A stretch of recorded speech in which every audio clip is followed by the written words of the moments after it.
Hello, everybody. Assalamu alaikum, Sastakal, Namaskar to all the listeners. Today is December, I think 21 today, Michael. I'm losing track of time. So I just wanted to say, hello. So, Sastakal, Namaskar, Assalamu alaikum to all the listeners.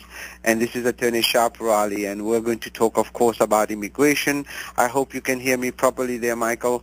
And we are on December 20th today, and the show is live, and we will be taking calls. I know we already have some callers, so please bear with me a little bit. 510-657-1170 is the number to the studio, and the number to our office, 510-742-5887. 510-742-5887. And I have Michael with me today. Thank you, Michael, for putting things so patiently for all of us. And I know it's Christmas coming, so I wish all of you Merry Christmas. And also to let people know the shows. Sometimes lately you are hearing recorded shows. Hopefully I'll be able to continue doing only live shows, but sometimes you hear it, if it is not the date I'm mentioning, that means a recorded show. And anything I'm telling you today is for educational purposes. You should not act or refrain to act solely on the information provided. You should contact an attorney if you have any questions. So let us start with immigration. Lots of things happening. Number one, of course, H-1B will be changing the system. The new H-1B will be changing soon. There will be a pre-registration for the lottery. And they have not finalized it completely, so I cannot really give you details. But in case they do that, I will update you. And usually I will update that on my YouTube channel and the website attorneyonair.com, and the youtube.com/Shaparali-Law. And today we are going to a little bit more about family-based immigration, because a lot of people call me and say, hey, Shah, you talk so much about employment-based, you ignore family-based. So today I'm going to talk a little bit about VAWA, but also the new kind of revised guidance by the USCIS for the Form I-751 for removal of conditional residence. So I'm going to talk about that, but before that I think we have one caller. I'll take that one caller, Mike. A little bit about it. This is Shah, you're live on air. Hi, Shah. My name is Abhishek. Thanks for taking my call. You're welcome. Thank you for waiting, Abhishek. Sure. I have a question about my parents' green card. So I got them the green card in way back in June 2010. They were able to maintain the green card status for about 2 years or so. So they went back to India in August 2012, and then they are kind of old. So obviously they ran into some health issues and everything. My mom and then my dad and everything, right? And then my mom passed away earlier this year. So my dad has, my dad has not, he would like to visit US here. So I'm calling to see what are the options do I have. Okay. Well, yeah, first, I'm sorry for your mom. So for your dad, since he stayed for a long time there, if there was some kind of medical emergency, you can do one thing. You do an application of SB1 with the U.S. consulate. Ask them to revalidate that green card based on the extraordinary circumstances. Just to let you know, most of the time they don't. So it's just trying there and explaining that there was some extraordinary circumstances. So what they will do, they will revalidate the green card and he can use the green card. If that doesn't work, the second option is to basically ask them, if he gives up the green card, will they be willing to just issue a visitor visa for him? Because it doesn't seem he wants to stay here, so a visitor visa will be perfect. Then at a later stage, you can decide if you want to file a green card again for him. Those are the basic options. The other option is just to go there, return that old green card, and then refile an entire new petition for him. So the new petition will be for the visitor visa? No, the new petition can be another green card, but you have to give up on that green card. I see. Because otherwise the system will not process it. It's just okay. Got it. So in your experience, right, so you talked about the SB1 where there is a slim chance of revalidating the green card. What are the chances here? As I said, right, so it's been about more than six years where they haven't visited U.S. Yeah, the chances are very low, maybe 10%, but I've seen it only once in my career. It does happen, but personally I've seen it only once. So if you have a really extraordinary circumstance, let's say you were on the bed, you were very, very sick, it might work. It all depends who's the officer you get there, because it's based on their discretionary power. So it does work, it's there, but most of the time people fail. But at the same time, when they go there, they can give up on the green card and ask for a visa and explain they're not interested in staying in the U.S. He just wants to visit his home. Okay? I see. All right. So is that something that can be done in one shot, like when you go to a consulate in India? Yeah, it used to. I don't know. It's been a long time. I don't deal with SB1. But you do it right there. But no, they might ask him to yes, give up that green card on that day and then do an application DS-160 and then come back a couple of weeks later. Okay? Got it. Okay. Thank you very much. I really appreciate your help. Good luck to you, Abhishek, and thank you for waiting. Thank you. So, ladies and gentlemen, today we are going to talk, of course, about employment base. You can ask questions, 510-657-1170, but you can also, I'm going to kind of talk basically about VAWA petitions, because this is something, unfortunately, it's holidays time, but these things it's been there since I became a lawyer. Actually, my first case was a VAWA, Violence Against Women Act. These are for being abused in their relationship to domestic violence or any kind of abuses. So a lot of people don't realize that if you're married to a U.S. citizen or a green card holder and you are abused, you can actually get a green card as long as you can prove the abuse is genuine. So the abuse that most people think about when you say abuses are domestic violence, where someone hit the other. But it doesn't for VAWA. You don't have to have your significant other hitting you or something to get a VAWA. For example, if you're abused verbally, it has to be abused, not an argument, because people argue all the time. If you're abused verbally, it's constant. It's like basically repetitive and things like that, and we can document that, or we can get you to certify to that, where you can get a VAWA. We've been getting a lot of VAWA based on what we call verbal abuses. And a lot of people also get confused VAWA because there's Women Act in there. It doesn't apply to men. It does apply to men. In fact, I get as many men cases as women cases. So remember, it's now gender neutral. Everybody is pretty much, and it applies also for people anybody who has a relationship. But there should be a marriage, number one, a bona fide marriage. Those are the three requirements mostly. A bona fide marriage. Number two, you have to show that you have been abused, either physically, verbally, mentally, or sexually. So if all those are met, and the third element, you have to prove you have good moral character. For example, you cannot be an abuser yourself. It's all, when you put all this together, you should be able to get a VAWA. The thing with VAWA is that it's a very powerful tool. It was enacted in the 1990s by Joe Biden, who proposed it, and it became one of the most powerful tools to protect abused people, even abused children.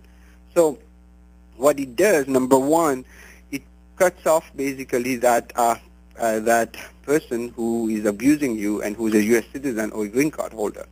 And by the way, it applies only for petitioners who are green or U.S. citizens. And number two, they cannot really witness against you or their family unless this can be corroborated independently. Number two, you're protected under confidentiality. VAWA is very confidential, so nothing really gets out of there. It's processed usually by the Vermont Center, and they don't really release information on it. And also to let you know, VAWA has its own team kind of handling it, so it's totally protected. And third, it is important to make sure that when you prepare a VAWA case, it is done properly, because a lot of people just dump stuff to them and don't realize that it will not work. But a VAWA petition well prepared is really a protective thing for a lot of people in the United States. So I highly recommend that you kind of look into that if in case you're being abused, or if you don't know if you're being abused. You can always kind of get a phone outside, because I have a lot of cases where they can't talk at home, things like that, or they go through the Gurdwara, the Mandir, or the Masjid, or the mosque, they come to us and ask us to help. And it is important that you don't let yourself be abused. And one of the things that a lot of people are worried about is that if they're living in the same house and they're scared, they don't want people to basically kind of know that they have filed this. So this is where a lawyer becomes important. Everything can be sent here to our office or to the lawyer's office.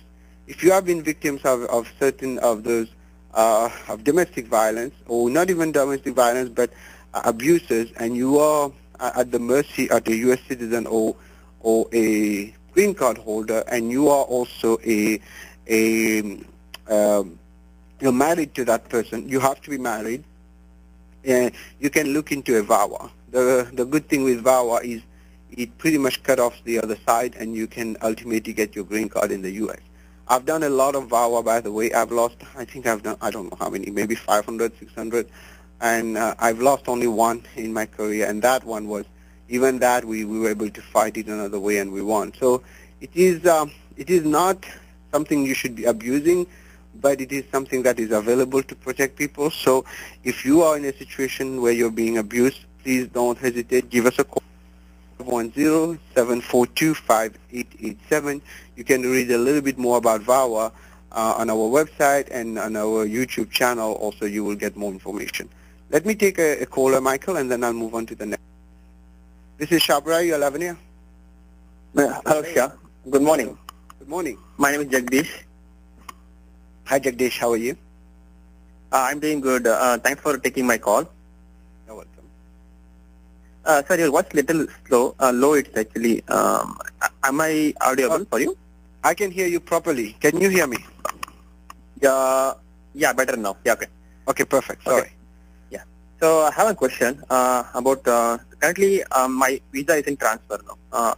So I was in a company A and I moved to company B. Mm-hmm. But my petition is in progress. It is not fully approved actually. So I joined this company on receipt. Mm-hmm. And so I also have a travel plan. So I'll be in the next month. Mm-hmm. So do you think will going to be any problem during the port of entry coming back to US again? So, Okay, let me ask the question. So you already moved with company B. You had an H-1B with company A, and you already moved to company B while the case is still pending and you're traveling, right? yeah, my the company A's H1 is still active, and then it is. I mean, the I-94 is still valid till next year September. So, but very recently I moved to company B, which is on my receipt. Okay, but and then is company A still keeping your H-1B alive? yeah, I just checked. It's still active. No, active, but they didn't send any cancellation, right? No, not yet. Yeah, but even that, I don't recommend traveling, because when you travel, they will ask you the question which company you're going to work for, and if you're working for company B and you don't have an approval, they might not let you in. So it's risky to travel. If company A still wants you back, then you can talk to company A. But if you enter on company A approval, then your case with company B might get canceled.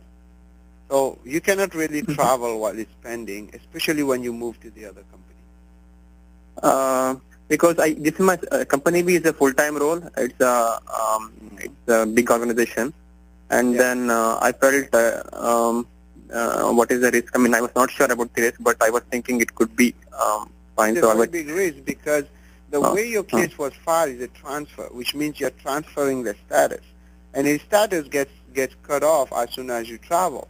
So that means when you travel, you cut off that petition, and the petition gets converted into what we call a consular processing petition. So what happens next is that you cannot come back until it's approved, even you have a stamp on your passport. Had you continue working with company A and then come back on company A, it might have worked. But even that, it would have cut off the I-94 part of it. So it's not only it's not recommended, it's risky to travel, high risk. Oh, okay. So So you're saying it's high, 20 high risk? Well, then you go, unless you are willing to go back to A, because if you go back to A and you say you work for A, when you come back, you will have to go work for A. Okay? Okay. Okay. So, just in case if my in the company B, my H1 got denied, if it is my visa is still active with the company A, still I can go back? Yes, you can go back to it. That's not a problem. Oh, great. Yeah. But traveling is a problem, okay? Avoid it, okay? Good luck to you, man. Oh, okay. Thank you. Thank you. Bye, Jagdish. Let me take another call. This is Shah. You're live in here. Hello? Yes, sir. This is Shah. Hello? Hello, can you hear me? Yes. Yeah, I can hear you. Yes, Ernie. What can I do for you? Is this Shaw? Yeah, this is Shah. I got a bad connection here. Yeah, I don't know what's happening. We are having some technical issues. Should I call back? Yeah, try to call back. That might be better. Okay? Okay, I'll call back. Thank you. Okay, bye-bye. More callers. So this is Shapurali. We are live and in. We do have technical issues, and I apologize for that. So I was talking a little bit about VAWA and Violence Against Women Act, where people are abused and they ultimately don't know what to do. I had cases. The stories I've gotten, it's unbelievable sometimes. But you know, it's a part of life. So you can get out of it, and if you need help, give us a call, 510-742-887. Now, another thing I'm going to talk about is this new memo that is related also to family petitions, the I-751 new memo. What happens here is whenever you're married to a U.S. citizen, and, okay, I think Ernie's back. Hello? Hello? Hello, Shaw? Yes, Ernie. Can you hear me? Thank you for taking my call, sir. You're welcome. I had a couple of questions about the EAD card. Yes, go ahead. I'm currently doing the adjustment of status. I'm married my wife. She's a naturalized USA citizen, and I'm from Canada. The question I had is that I applied for the I-765 renewal of the EAD card, and I got a 180-day extension, and currently I'm outside the normal processing time, and I'm at 163 days. So I still have a little time yet, but I'm kind of getting a little concerned. What's the maximum time that they can take, or there is no real maximum time? Well, that's a good question. It used to be 90 days, but now they removed that rule. Most of the time, within the 180 days, you will get it. Even the last minute, I say 90%, 95% chance you will get it. But what I'm at 164 days out now. Yeah. So what I would recommend right now, I want you to go ahead, contact the USCIS, try to make what we call an appointment visit. Just go directly there. Try to talk to an officer and ask them what's going on in your case. Like an info pass appointment, sir? Yes, yes. I think they don't call it info pass anymore, but it's still, yeah, the info pass appointment. So go ahead, talk to them. If within 170 days you're not hearing anything, you can also talk to what we call a congressman on your case. Okay? So contact my local congressman? Yes. That's very helpful. They be able to help right now, a lot of those congressmen are helping. Yeah, I'm sorry, I cut you off. Go ahead. Okay. So the congressman can help, so they just like to write a letter to explain No, you call them. Call them. Go online, click on Find My Congressman on Google, type your zip code. You will know. If you already know, that's fine. You will have. I know the Congressman Mark Solner. Okay, perfect. In Walnut Creek. Yeah, okay, great. He's nice. So go ahead and give him a call, and then ask him if he can help you and check what's going on, why your EAD is getting delayed. By the way, most people are getting delayed right now with this new administration. Everything is getting delayed anyway. So just call him and let him know that you are getting worried. Now, I'm going to tell you another thing. The fact that you are married to a U.S. citizen, let's say, for example, you continue working by mistake or something, usually it gets forgiven because you're married to a U.S. citizen. However, don't go into that kind of line. But as long as this thing is pending, you're pretty much safe, okay? So, but my wife is a naturalized citizen. She came from China, and then she became a USA citizen. So she's not really born here. No, it doesn't matter. She still benefit from the same, right? Except There are very, very slight differences in the situation. So she's fine. You benefit from the same rights. So the only thing you need to make sure of is make sure you don't travel and things like that, and do those 2 steps I told you. And if you need help, just give me a call at the office, and we'll see what we can do for you. So another question, what's the ombudsman do? Is that a helpful thing? No, they don't. Not really. Forget about them. And then I was told that the InfoPass office will give you a temporary EAD. Is that true or not? Sometimes they do. Yeah, they do sometimes. Yeah, but it's very rare. I think what they usually do, what I see most of the time, they touch a word to expedite it. Okay. But expediting, you have to show proof of hardship, right? No, but not in your case, because you already reached kind of beyond, I think, the processing time. Okay. Well, the second question I had, real quick question. I'm currently in an I-485. I did have an interview December 17th. Unfortunately, the outcome was not good. They didn't make a decision on our green card. Okay, so they said they have to do further investigation. That might be one of the reasons. What I would recommend you to do, give me a call at the office. We'll discuss a little bit privately what's going on in your case, because we don't want to discuss that over the air. 510-742-5887. We can kind of look into what went wrong and what can be done. Okay, because well, the officer said that she had said that looks good, not to worry, and you'll get a notice by 2 weeks. But I don't know if I should hold on to those words or. Okay. If that's the case, then no. Sometimes they get delayed for background check. Yeah, that's what you said. A background check. Mm-hmm. Background check. What is a background check? Yeah, that's a $1 million question. That background check is something kind of mystery.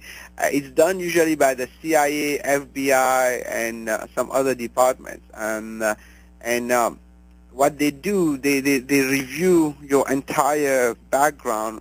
And for sometimes, the problem with the background check itself, it gets delayed because most people, unfortunately, they don't have enough people to work on them.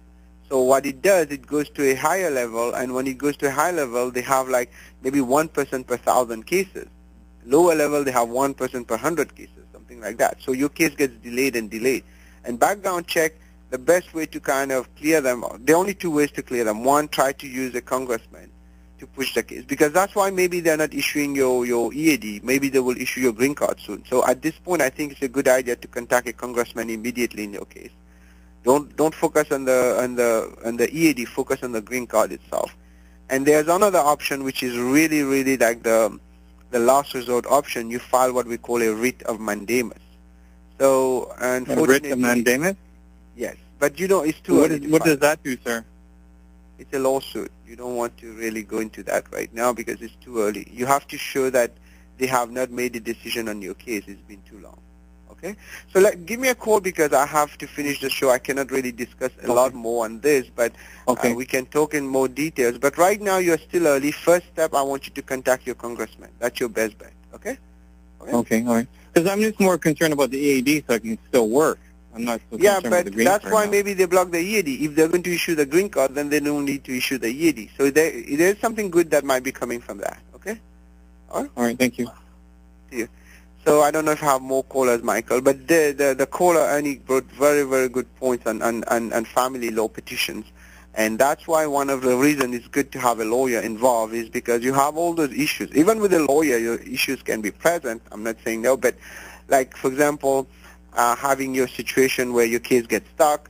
And there's something called COB, by the way, which I'm going to discuss a little bit later after I talk about what I was talking mostly like I-751, because this is going to be something, it's not something else. We have dealt with those issues in the past, but now it's becoming more coherent and how they're going to do the interview. As you know, when you file a green card and you get when you get your green card before 2 years anniversary of your marriage, especially through marriage, you get what we call a conditional green card. What a conditional green card means, it is a green card, same rights, but the difference is that in 2 years, actually 1 year and 9 months, you have to prove one of those 3 things. Number one, you have a bona fide marriage and you kept it. That means if you're together, then you do what we call a joint removal of conditional residence. That means two persons, they sign and say, yeah, we were together. You prove your marriage from day one. You have to prove from the day you get married. That means you have to show bills. You have to show lease properties. You have to show insurance from that day up. If you have kids together, their birth certificate up to the end. Then you have to show that, and then if everything is good, they issue your permanent green card. And the second option is, of course, if you get divorced in the middle, there was a bona fide marriage, then you file what we call an I-751 waiver, which basically then you don't have to have your other significant other sign on it. And the third one, of course, if you've been abused, where you have to show abuse. So, Michael, give me 1 minute on the caller. Let me kind of cover this because this is a new memo that came out. It's important people know about it. What happens on the removal of conditional residence, most of the time they will not call you for an interview. They will just go ahead and just approve it. But now with this new memo, they are saying that now they are going to look at cases if they don't have sufficient evidence, which has been the case before, but now they're making it clear. They will go ahead and call you for an interview. What is sufficient evidence? That's at their discretion, right? But the truth is that more you put in there, but it has to be evidence that makes sense, the better chance. The second one, if the cases are received on or after December 10, if they have already interviewed the person, they will issue the I-751. And then there is also the third thing, if there's any kind of indication of fraud or misrepresentation. Now this is the part that is very, very important. Just make sure, and we have always done that, make sure every single document you submit on the I-751 is properly documented and are genuine. You have to be able to authenticate them. And that means if anything is not genuine and they find out, the case will be denied and you're going to be in big trouble. And there are no complex facts issues that they have to deal with. I'm going to go a little bit about that, but let me take one caller, Michael, and then we'll talk a little bit. And this is Shapra, you have any? Is not genuine, and they find out that can you please turn up the radio in the background? And there are no complex hello. Hello, Roy. I'm going to go a little bit about that. But let me okay, I think Lloyd is not hearing me. Hello. Hello. Good morning, Shah. Good morning, Roy. How are you? I'm good. How are you? I'm doing well. What can I do? Yeah, I have a question. So, any idea when that will become current to file 485 and which date? Which category? EB1C, India. Yeah, a lot of people asking me that. Well, there was this feeling that it will become current, but I said it before. I don't think it will become current, but it will move forward. What is your priority date right now? June 2018. June 2018. I think there's almost like 2-year waiting probably. Oh. Yeah, I don't think. But again, I might be wrong. This is just my calculation. But looking at the way things are going, but next year things are going to change a lot. Hopefully we'll get for the better because we're changing the house.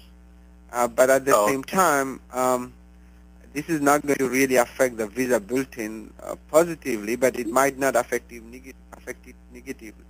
But let's see how things are going to unfold. Right now, I think India is September 2016, right, for December. And January, I have not looked at January, but January probably came out already. So it's going to be around 2 years because I don't see a sudden move unless October next year we might see some kind of movement. Or earlier around April, because this is the beginning, kind of starting preparing for the fiscal year. You might see some kind of movement. But apart from that, I don't think it's. But the acceptance time, it might come earlier in 6 months or so. In your case, probably around in 6 months to 8 months, you might be able to file at least the adjustment of status. Okay. Okay, great. Okay. Good luck to you. And again, don't hold me to that because I'm not sure. I just kind of calculated approximately. Okay. So let me take another caller, Michael. Hi, this is Shah. You're live in AM.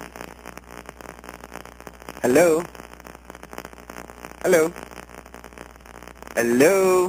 Hi, Vikas. I think we lost Vikas, Michael. Hello? Hello?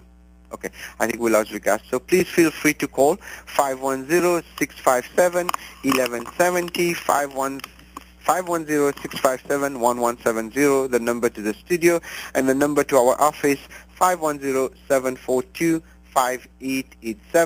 the website to check, attorneyonair.com. Just to let people know, I will ask you guys to subscribe to my YouTube channel because the show is only once a week. Sometimes I get stuck. I cannot do the show.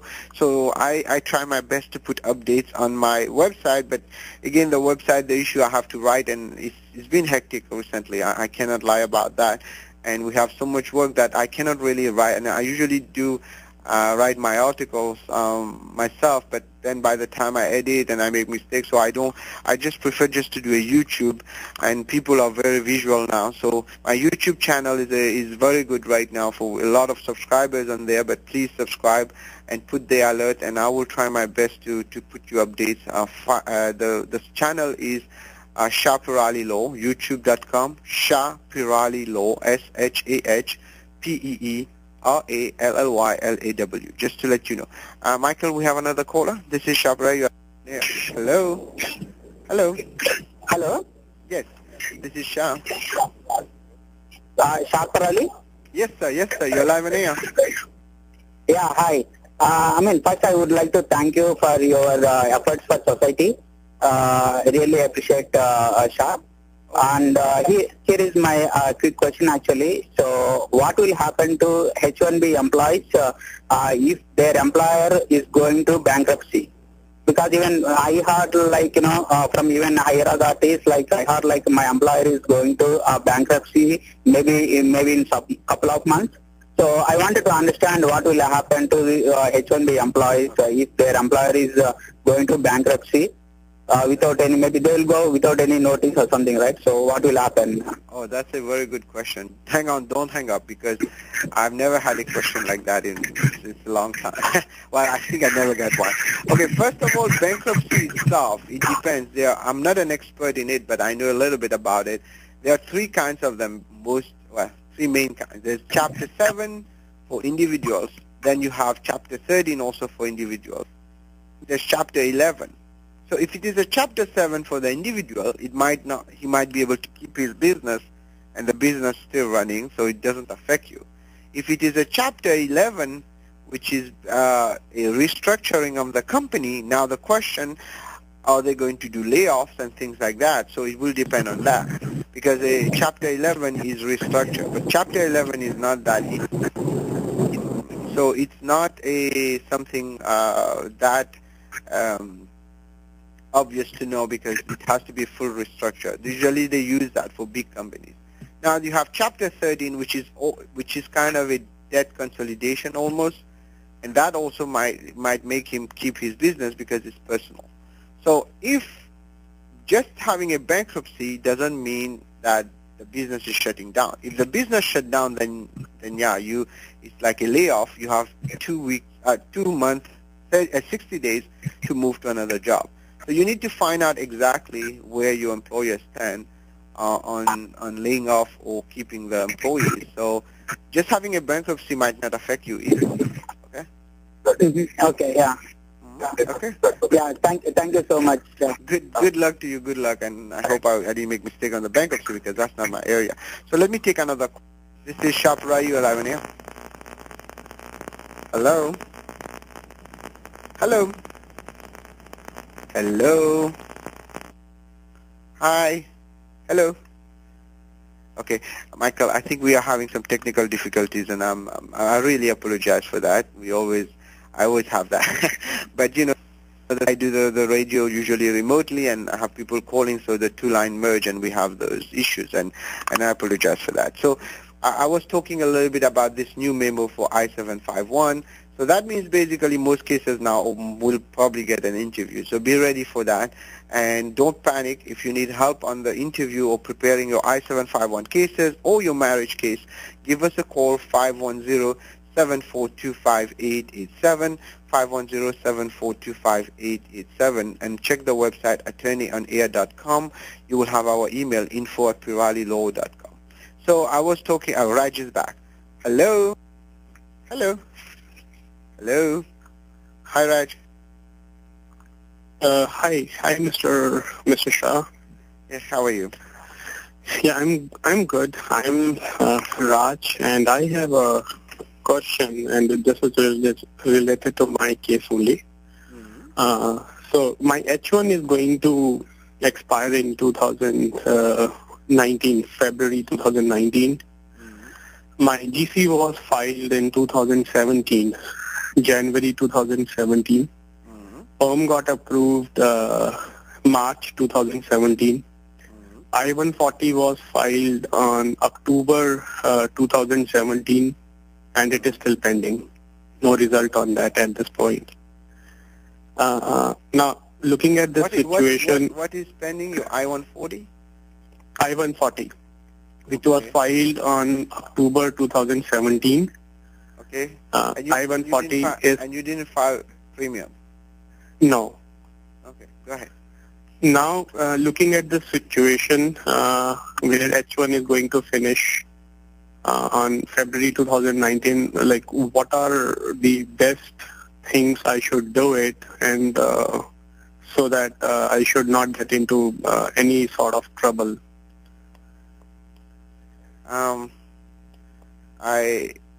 You don't have to do anything except the I-140. What I will recommend is to have the company premium there. And it's kind of hard. It's too much an open question to know what you should do, because I don't have details of your case, how it was filed, which company did, if it is a good idea to stay with this company. But one thing I know, you need to secure that I-140, and one way to secure it, because not only you secure that I-140, but you also secure what we call the priority date, is to get it approved. And in order for you to get approved, I would recommend asking your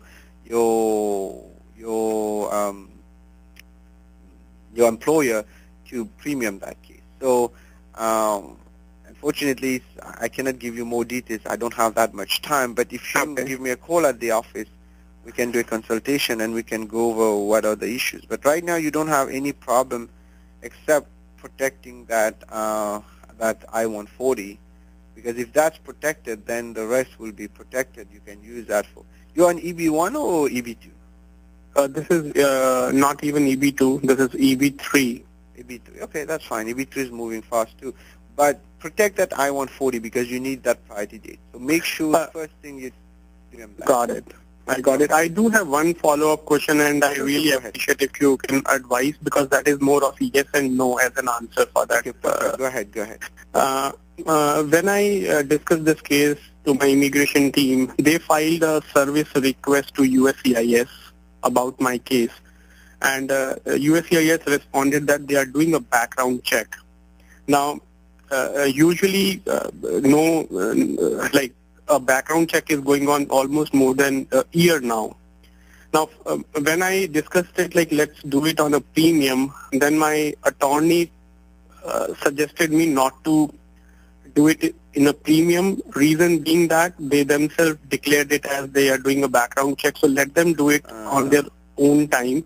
Let's not disturb USCIS processes and force them to fasten it. They're kind of right, because the background check is beyond the hands of the USCIS usually. It's done by different departments. So if it is really a background check, then there might be issues with the company itself. So maybe you should give me a call and we can discuss in private, because the company might be under investigation, or you might have some fall into the random check for background check. Okay. So it also happens. So we need to find out more details because usually when they say background check on an I-140, that means it's the company that is being investigated. Okay. All right. So how do I have to connect to you on the same number, or no, you call the office, they will arrange 510. Oh, hold on a second. I have to write it down. Yeah. So, yeah. What is the number? 510. Right. 742. 5887. Okay? 5887. Yeah. Got it. Thank you so much, sir. I appreciate your time. Good luck to you.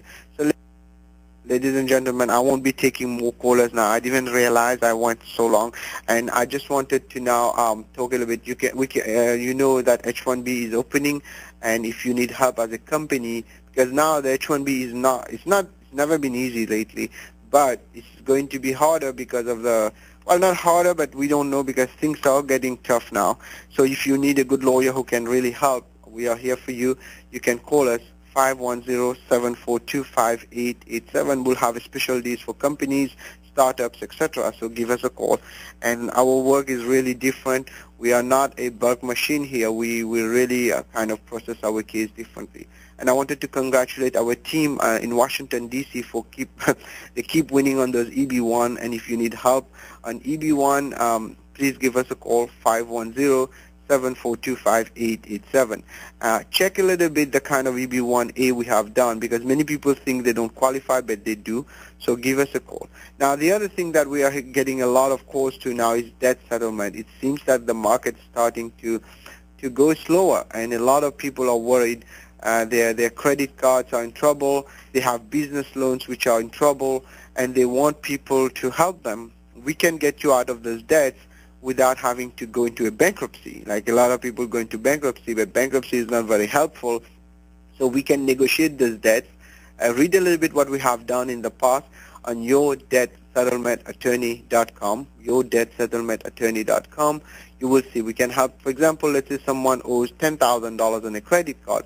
We might be able to negotiate it, maybe pay only $3,000. For example, second mortgages and your house is underwater. We can help you.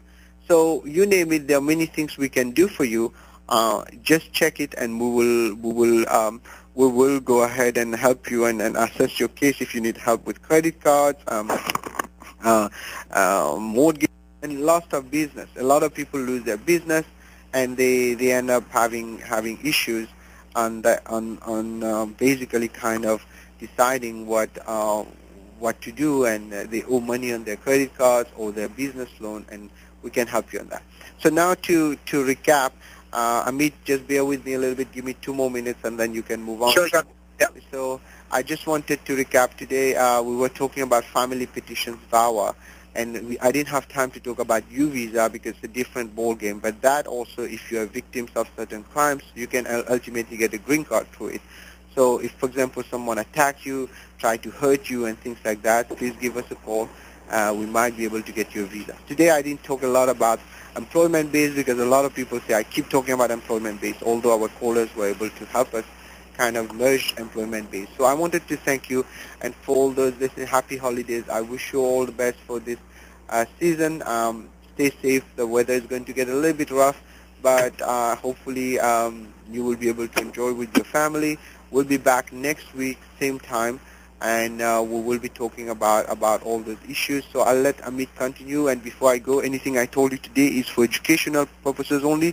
You should not act or refrain to act solely on the information provided. You should contact an attorney if you have any questions. The number to our office, 510-742-5887. Thank you, Michael. Thank you, Amit. I'll let you finish, Amit. Bye-bye. Sure. Thank you, sir.